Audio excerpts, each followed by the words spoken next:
The whispers followed Felicity Wilson through the dust-choked streets of Clearwater, Wyoming Territory, in the unforgiving summer of 1871.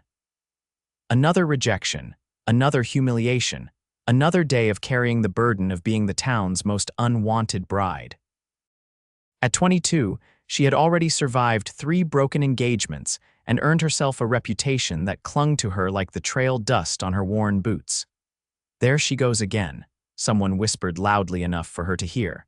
"Poor thing doesn't know when to give up." Felicity kept her chin high despite the hot tears threatening to spill. Her threadbare dress, once her mother's Sunday best, before consumption claimed her 2 winters ago, hung from her too thin frame. The dress had been altered 3 times for 3 different weddings, none of which had come to pass. Her pace quickened as she rounded the corner past the general store. Mr. Peterson, the owner, nodded curtly before looking away. He'd been kind once, before his son became her second failed engagement. Now she was just another reminder of disappointment. Felicity clutched the letter in her pocket, the latest rejection from Thomas Harding, who'd promised to return from his cattle drive and make her his wife. Instead, he'd found a wealthy rancher's daughter in Montana Territory and written to inform Felicity that their arrangement was terminated. The small cabin she shared with her aging father sat on the outskirts of town, a fitting place for the 2 of them, both outcasts in their own way. Her father had once been respected, but his gambling had cost them their ranch and their standing in the community. "You're home early," her father said as she entered, not looking up from the worn Bible in his lap. His eyes were clouded with cataracts and his once strong hands trembled slightly. "Did you speak with Reverend Mason about the church flowers?" Felicity swallowed hard. "Yes, Pa, he said they don't need any help this Sunday." It was easier than explaining that the Reverend's wife had pulled her aside and suggested that perhaps Felicity's presence at church events might cause discomfort among certain congregants. "Especially with Thomas Harding's parents still prominent members of the church board. I'll make some coffee," she said, moving to the small stove. "Got a letter today," her father said, gesturing vaguely toward the table. "From your cousin Martha in Denver. Seems she's offering you a place." Felicity picked up the letter, scanning it quickly. Martha, her mother's cousin, ran a boarding house for young women. The letter was kind but clear. Felicity's reputation in Clearwater was becoming untenable. Perhaps a fresh start in Denver would be best for everyone. "She says I can help with the boarding house," Felicity said quietly. "That I might meet proper gentlemen there," her father nodded slowly. "This town's got no more use for us, Felicity. Maybe it's time." The words stung because they held truth. 4 years ago, when they'd first arrived in Clearwater, Felicity had been welcomed with open arms, the pretty daughter of a once prosperous rancher. But then came the scandal with Robert Fletcher, who'd abandoned her at the altar when his parents threatened to disinherit him. Then John Peterson, who'd broken their engagement when his father's store began to falter and he needed to marry money instead. And finally, Thomas, who'd simply found someone better. "I'll think on it," Felicity said, though she already knew the answer. There was nothing left for her in Clearwater except humiliation. That night, she packed her few belongings into a small trunk while her father slept. The stage to Cheyenne left at noon tomorrow, and from there she could catch a train to Denver. Her father would join her. Once she was settled, they'd agreed on that much over their meager supper. Morning brought a clear sky and the promise of scorching heat. Felicity dressed in her best remaining dress, a faded blue calico that had once brought out the color of her eyes before too many washings had dulled the fabric. Her blonde hair was pulled back severely, and she wore her mother's small silver cross around her neck. "I'll walk you to the stage," her father insisted, though his legs were weak. "No need, Pa, rest. I'll send word when I arrive." He pressed a small pouch into her hand. "Saved this. Not much, but should help with the journey." The coins clinked softly, his secret stash, probably meant for gambling. The sacrifice wasn't lost on Felicity, and she kissed his weathered cheek. "Thank you, Pa." The walk to town felt like a final march of shame. Felicity kept her eyes forward, ignoring the stares and whispers. The stagecoach office was bustling with activity, and she approached the counter with as much dignity as she could muster. "1 ticket to Cheyenne, please." The clerk glanced up, recognition flashing in his eyes. "That'll be $2.50, Miss Wilson." As she counted out the money, a commotion outside drew everyone's attention. The door burst open and Sheriff Davis entered, his expression grim. "Stage ain't coming today, folks. Just got word. Bridge at Willow Creek washed out in that storm 3 days back. Repairs won't be done for a week, maybe more." A collective groan filled the office. Felicity felt her carefully constructed plans crumbling around her. "Can I get a refund?" she asked quietly. The clerk nodded, pushing her money back across the counter. "Sorry for the inconvenience, miss." Felicity stepped outside, the midday sun beating down mercilessly. A week in Clearwater, another week of sideways glances and pitying stares. She couldn't face it. Perhaps she could hire a private wagon to Cheyenne, though the cost would be well beyond her means. Lost in thought, she didn't notice the man approaching until his shadow fell across her path. "Excuse me, madam, you looking to get to Cheyenne?" She looked up into the face of a stranger, tall and broad-shouldered, with sun-darkened skin and eyes the color of a summer storm. His clothes were dusty from the trail, and a well-worn hat shaded his features. The silver spurs on his boots jingled softly as he shifted his weight. Yes, but the stage isn't running." "Samuel Yates," he said, tipping his hat. "I'm heading that way myself." "Got business in Cheyenne, then on to Laramie." Felicity hesitated. Her mother had raised her to be cautious around strange men, especially those with the hard look of the frontier about them, but desperation has a way of reshaping propriety. "I'm Felicity Wilson. I need to reach Cheyenne to catch the train to Denver." Samuel Yates studied her for a moment, taking in the trunk at her feet and the determined set of her jaw. "I've got a good horse and knowledge of a trail that bypasses Willow Creek entirely. I could get you to Cheyenne in 3 days." "Why would you help me?" Suspicion colored her voice. A small smile touched his lips. "Let's just say I know what it's like to need to leave a place behind." Before she could respond, a familiar voice called out from across the street. "Felicity, heard you were leaving us." Thomas Harding's father approached, his smile not reaching his eyes. "Such a shame about the stage. Perhaps it's a sign you should stay." Felicity felt her face flush with humiliation. Mr. Harding had made no secret of his relief when his son broke their engagement. "I'm still leaving, Mr. Harding."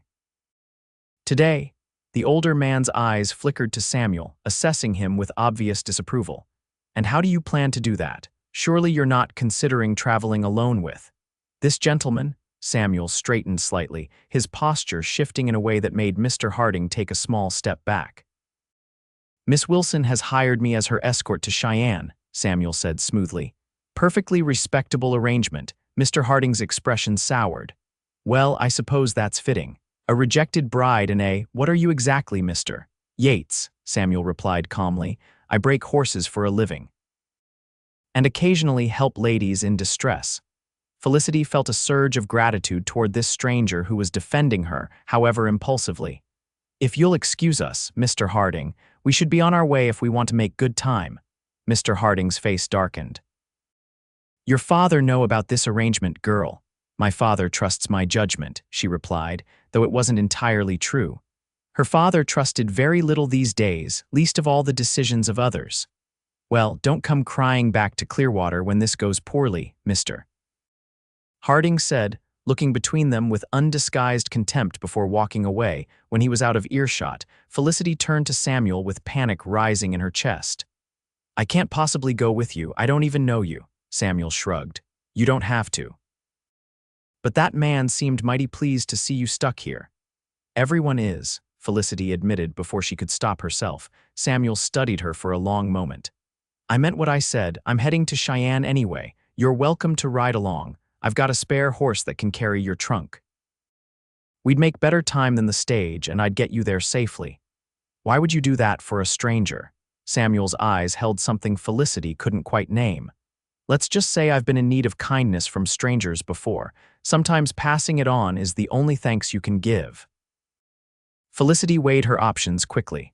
Stay in Clearwater for another week of humiliation, or take a chance on this stranger who seemed genuinely willing to help. "I need to tell my father," she said finally. Samuel nodded. "I'll wait here, got some supplies to gather anyway." An hour later, Felicity stood outside her father's cabin, her trunk loaded onto a pack horse. Her father stood in the doorway, looking frail but resolute. "You sure about this, girl?" he asked, his cloudy eyes trying to focus on Samuel, who waited respectfully at a distance. "I'm sure about leaving Clearwater today," she replied honestly. "Mr. Yates seems honorable enough," her father sighed. "I can't protect you anymore, Felicity. Wish I could." "I know, Pa." She kissed his cheek. "I'll send for you soon." Samuel approached and respectfully removed his hat. "Sir, I give you my word I'll see your daughter safely to Cheyenne." Her father squinted at him. "You harm a hair on her head, young man, and blind as I am, I'll hunt you to the ends of the earth." Samuel nodded solemnly. "Understood, sir."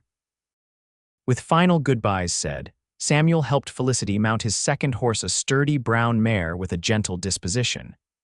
The act of leaving Clearwater should have felt momentous, but as they rode past the town limits, Felicity felt only relief washing over her. They rode in silence for the first few miles, the rhythm of the horses' hooves and the creak of leather providing the only soundtrack to their journey. Felicity stole glances at her traveling companion, trying to gauge what kind of man would offer help to a woman he'd just met. "You don't talk much," she finally said as the sun began its descent toward the western horizon. Samuel glanced over at her. "Figure you've had enough of people talking at you and about you. Thought silence might be welcome." The insight surprised her. "You're very perceptive for a horse breaker."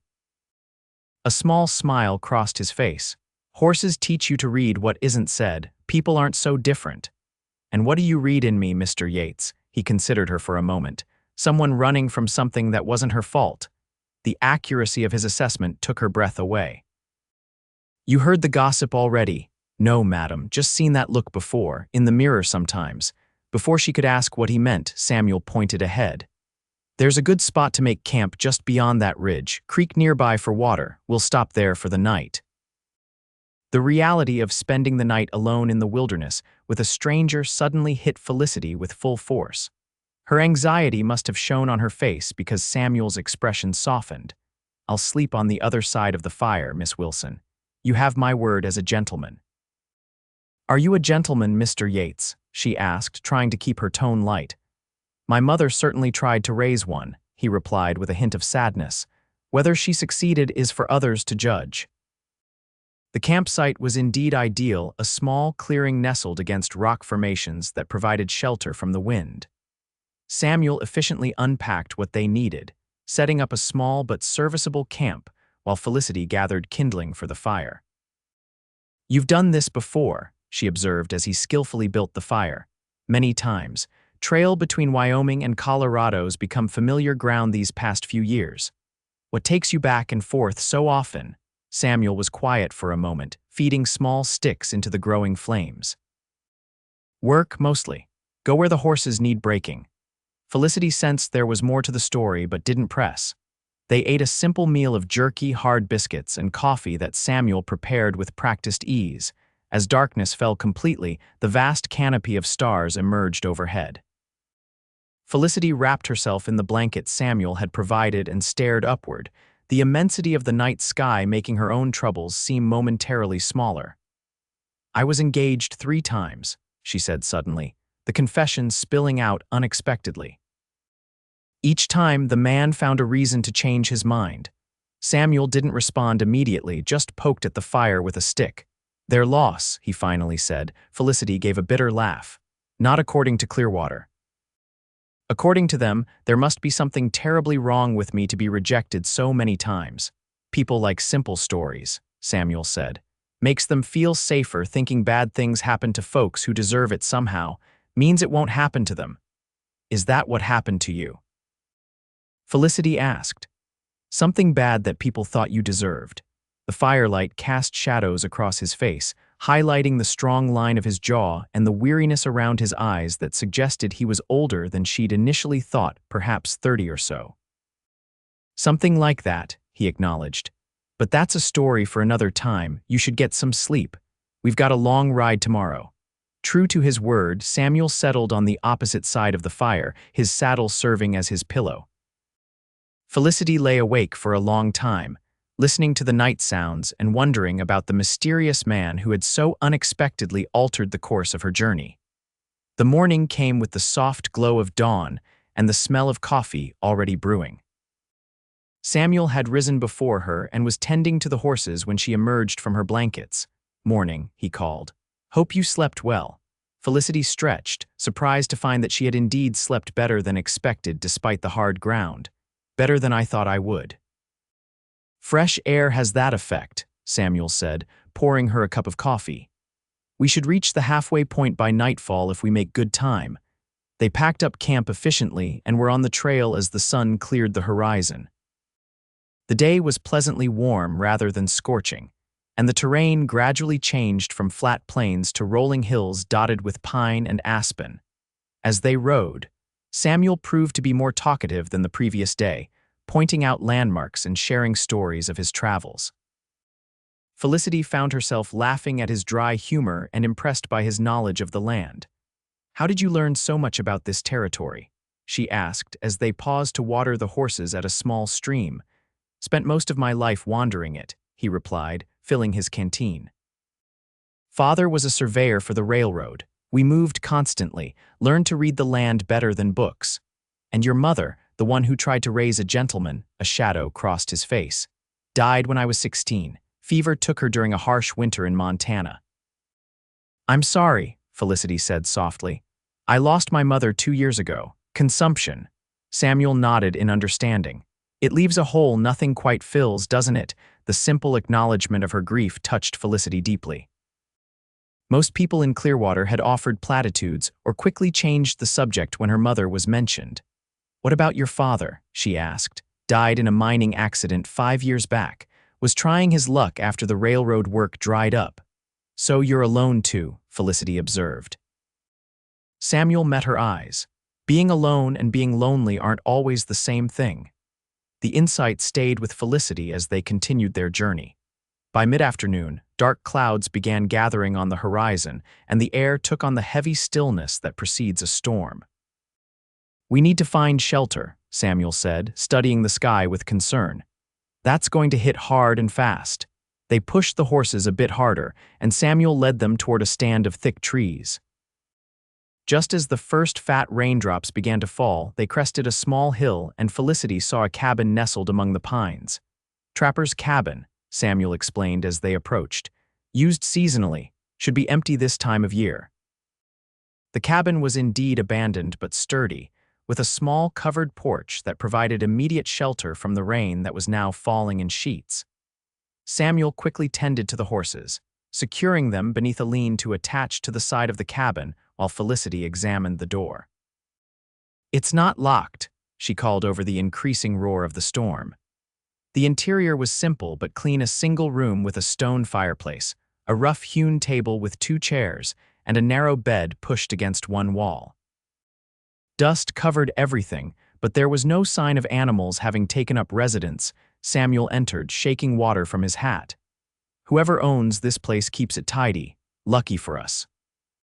As lightning flashed outside, illuminating the room in stark white light before plunging it back into gloom, Felicity felt a strange mixture of apprehension and excitement. Here she was, alone in a cabin with a man she barely knew, miles from civilization. Her mother would be scandalized. Yet she felt safer than she had in Clearwater. Samuel busied himself with starting a fire in the fireplace, using the dry wood stacked neatly beside it. Soon, a cheerful blaze cast a warm glow throughout the cabin, and the musty smell was replaced by the pleasant scent of burning pine. "Storm might last through the night," Samuel said, glancing out the small window where rain lashed against the glass. "We're lucky to have found this place." Felicity nodded, suddenly acutely aware of the intimacy of their situation. Samuel seemed to sense her discomfort. "I'll sleep on the floor near the fire," he said matter-of-factly. "You take the bed." "That hardly seems fair," Felicity protested.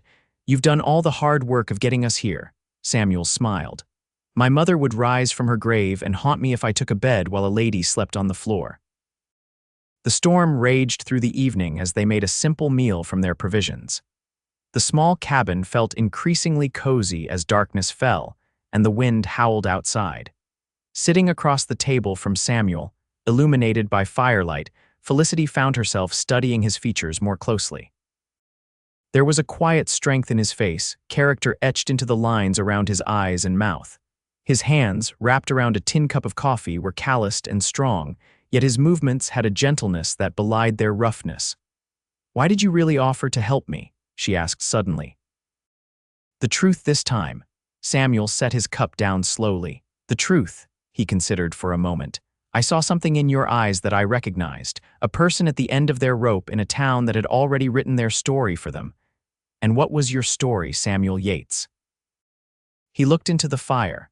7 years ago, I was engaged to the daughter of a prominent rancher near Laramie, beautiful girl named Catherine. We were to be married in the spring."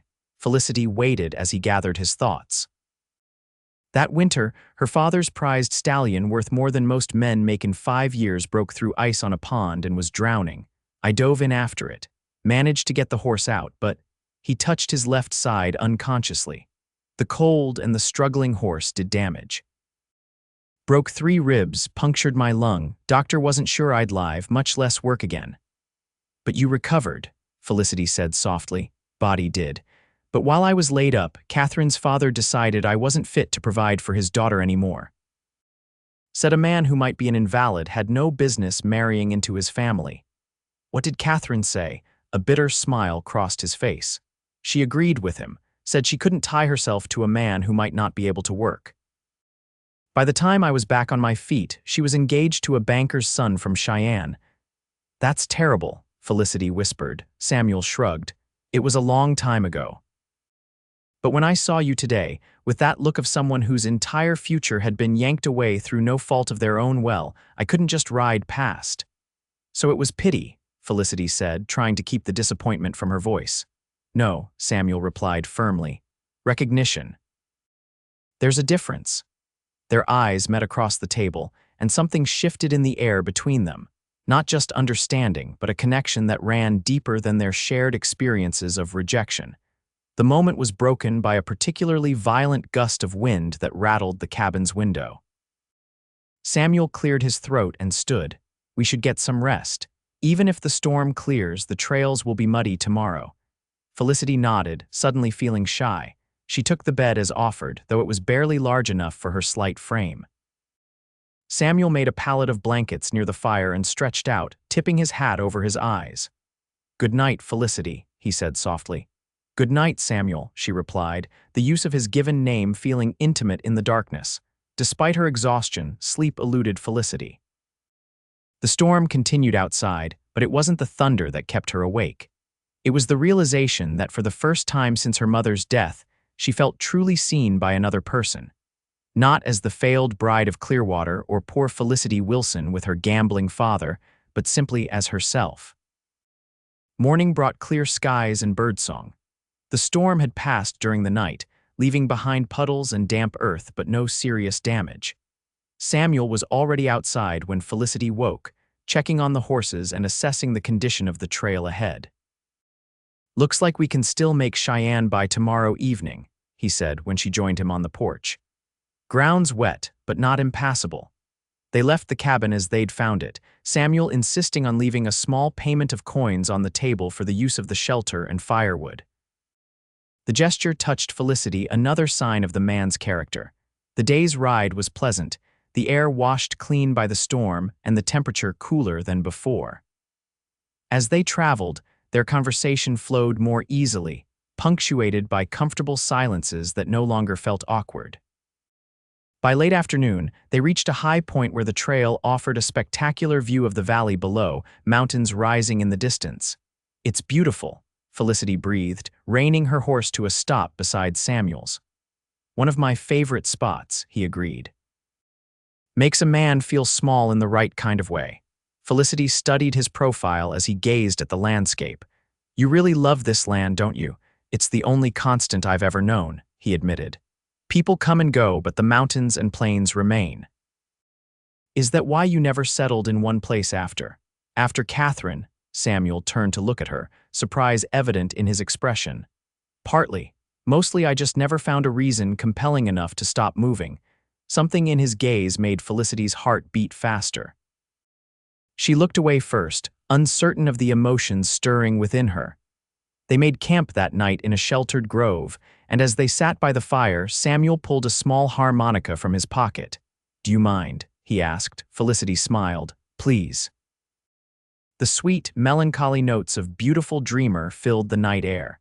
Samuel played with surprising skill, his eyes closed as the music flowed. When he finished, Felicity found herself blinking back tears. "My mother used to sing that," she said softly. Samuel lowered the harmonica. "Mine too." It was her favorite. Another connection, another thread binding them together. Felicity found herself wishing their journey wouldn't end the next day, that they could continue riding through this vast country, sharing stories and silences. "What will you do in Denver?" Samuel asked, tucking the harmonica away. "Help my cousin with her boarding house, try to build a new life. One where no one knows me as the woman no man would marry." "Sounds lonely." Felicity sighed. "Lonelier than being alone," Samuel poked at the fire. "Maybe not. But running from something isn't the same as running toward something better." The words hit Felicity with unexpected force. Was she just running away? Did she even have a vision of what she wanted her life to be beyond escaping Clearwater's judgment? "What are you running toward, Samuel?" she asked. He looked up, meeting her eyes across the flames. "I used to think I wasn't running toward anything, just away from memories, but lately I've been thinking about finding a place of my own. There's good land north of Laramie, been saving to buy a small ranch there, to raise horses." He nodded. "I understand horses. They judge you on how you treat them, not on your past or what others say about you." "That sounds wonderful," Felicity said sincerely. "It would be," Samuel agreed, "but a ranch needs more than just horses to be a home." The implication hung in the air between them, unspoken but unmistakable. Felicity felt a flutter of possibility that both thrilled and terrified her. "We should get some rest," she said finally, retreating to the safety of practicality. "Long day tomorrow." Samuel nodded, though disappointment flickered briefly in his eyes. "Yes, madam." The final day of their journey dawned bright and clear. They rode mostly in silence, both aware that their time together was drawing to a close. As the outskirts of Cheyenne came into view in the distance, Felicity felt an unexpected sense of loss. "We'll reach the station with time to spare before the afternoon train," Samuel said, his voice carefully neutral. "Thank you," Felicity replied, "for everything." "I don't know how I can repay your kindness." Samuel glanced at her. "No repayment necessary. It was my pleasure." As they approached the town, the sounds of civilization grew louder: wagon wheels on packed dirt, distant voices, the whistle of a train. Cheyenne was significantly larger than Clearwater, a proper city with multiple streets and substantial buildings. The train station bustled with activity when they arrived.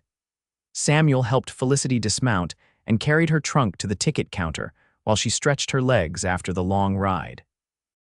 "One ticket to Denver on the 3 o'clock train," Samuel told the clerk, counting out money from his own wallet before Felicity could protest. "Samuel, please, I can pay for my own ticket." "Consider it a parting gift," he said firmly. "I insist." The clerk handed over the ticket, and Samuel passed it to Felicity. Their fingers brushed, and she felt a jolt of connection that made her breath catch. "You have about an hour before boarding," Samuel said, looking toward the large clock on the station wall. "Would you like to get something to eat?"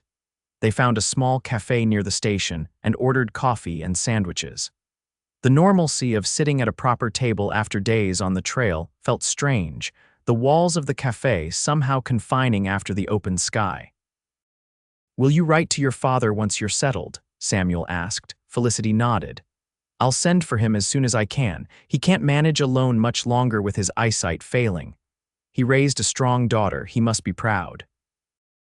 "I'm not sure strong is how Clearwater would describe me," Felicity said with a sad smile. Samuel leaned forward.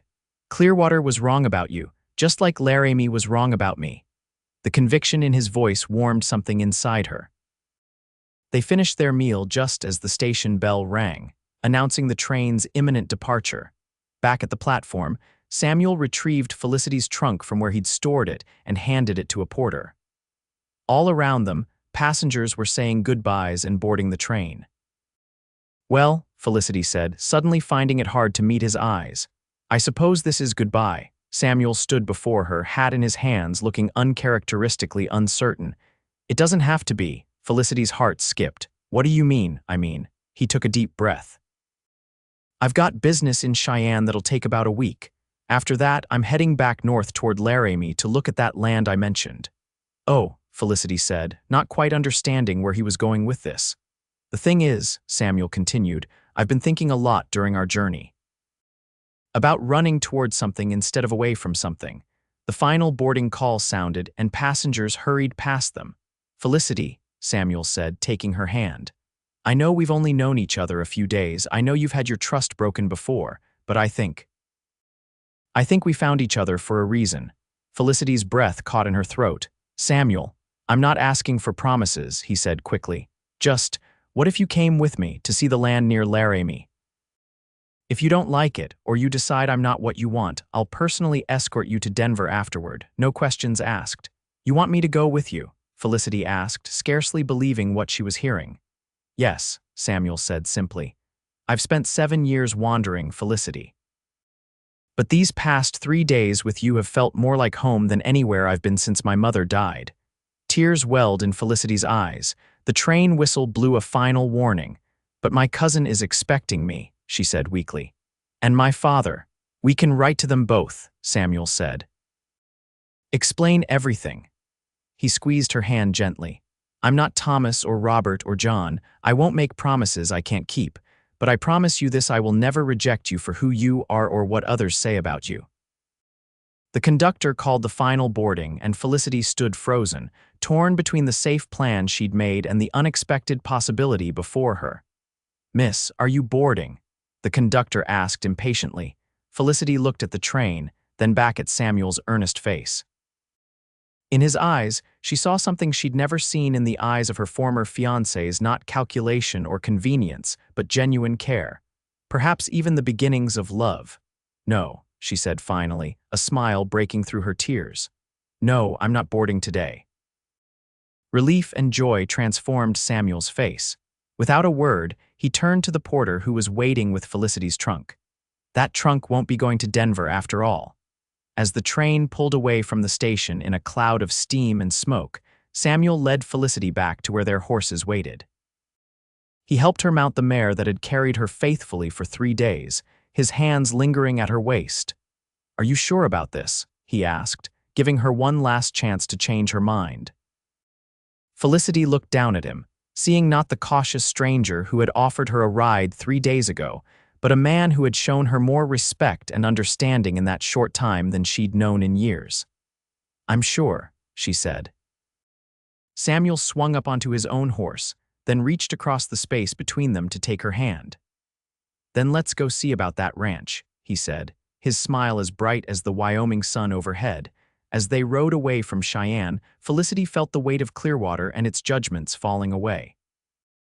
Ahead lay uncertainty. Yes, but also possibility. A chance to build something new with someone who saw her clearly and valued what he saw.